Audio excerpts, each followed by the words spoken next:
Well, I mean, obviously the crowds, the fan base, the exposure on bigger platforms around the globe is way bigger.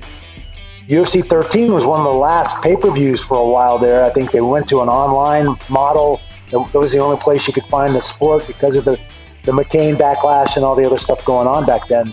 Now we're literally on the ticker at ESPN, and they're cordoning off half of the arena just for the weigh-ins. It's a completely different animal now than it was back then. I think running towards regulation, creating unified rules, a scoring system that most people can understand and is accurate most of the time, all are things that help the sport grow the way it has as the combative sport for this generation.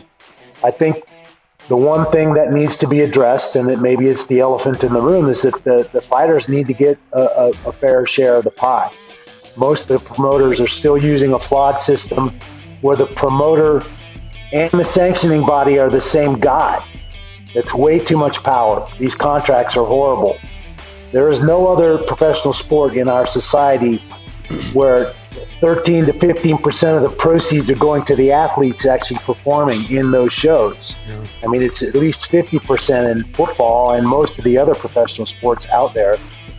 Boxing is more like 60 to 70%. Closer to 80. Sometimes 80, depending on who's on that card. So I think that's the one area where we have some room to do as athletes, coming together. Why don't we have like a players association, a fighters association, so we can collective bargain and get our fair share even as independent contractors? I think these are all things that our sport needs to embrace, and we as fighters need to educate ourselves on the system and why are we not making the kind of Floyd Mayweather money or Conor McGregor money who goes into one boxing match and literally made more than he's ever probably going to make in MMA. Mm-hmm. I mean, it's crazy, and so there's a disparaging problem there in our sport. And I think it's as popular as it's going to continue to grow. I don't think it's going to fade off or go away. It's way too entrenched in our society. But I think the fighters need to organize,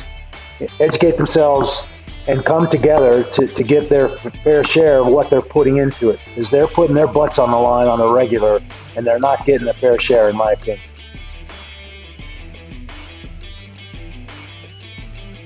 Они же раньше меня пошли в UFC.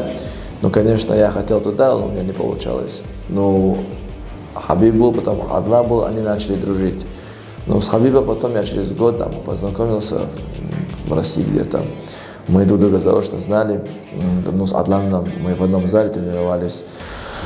Итоги, с Хабибом я близко начал дружить, когда у меня третий бой был по счету в Америке. Это первый бой в Америке был. Я сам первый раз в Америку туда попал. Первый раз был. Хабиб был в Вегасе, нет, в Сан-Франциско где-то тренировался. Он вообще знал, что у меня там состоится бой.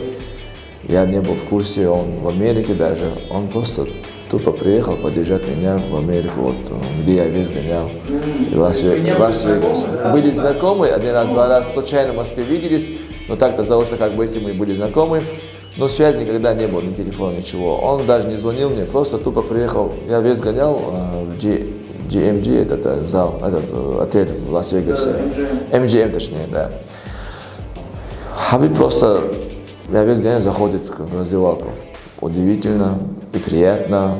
И я говорю, я приехал поддержать тебя, помочь тебе, весь гонять. А со мной тренер был и друг был один, и все. Да, как раз мне нужен был человек поддержать тебя. Да, Хабиб приехал, просто от души помог мне, был рядом, секундировал. Ну, секунданты у меня были рядом, сидел на первом сиденье, я его слышал, была поддержка хорошая. И вот с тех пор мы начали дружить.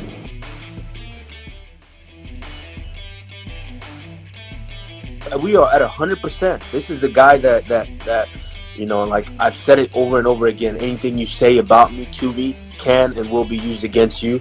And he has just stepped over that line to where it's 100%. That's the fight that I want. That's the fight that makes sense. That is the next victim. And look what they just pulled. I mean, look at the situation they just pulled. You ran your mouth. You said you wanted to fight. All right, let's do it. Then all of a sudden, it wasn't working out for you. So you pulled out of the fight. So you know, it sucks, but it is what it is. He for sure has won a date with me. He's got a golden ticket with his name on it. He's won a date. That's the next guy that I'm going to step inside that octagon and put my hands on. My Jill, like I said, I want to fight him in an empty arena.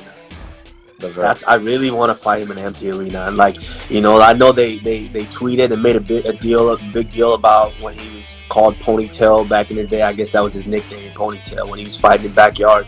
It is what it is, but I want to see how he's going to react stepping inside the cage with me when there's no fans around.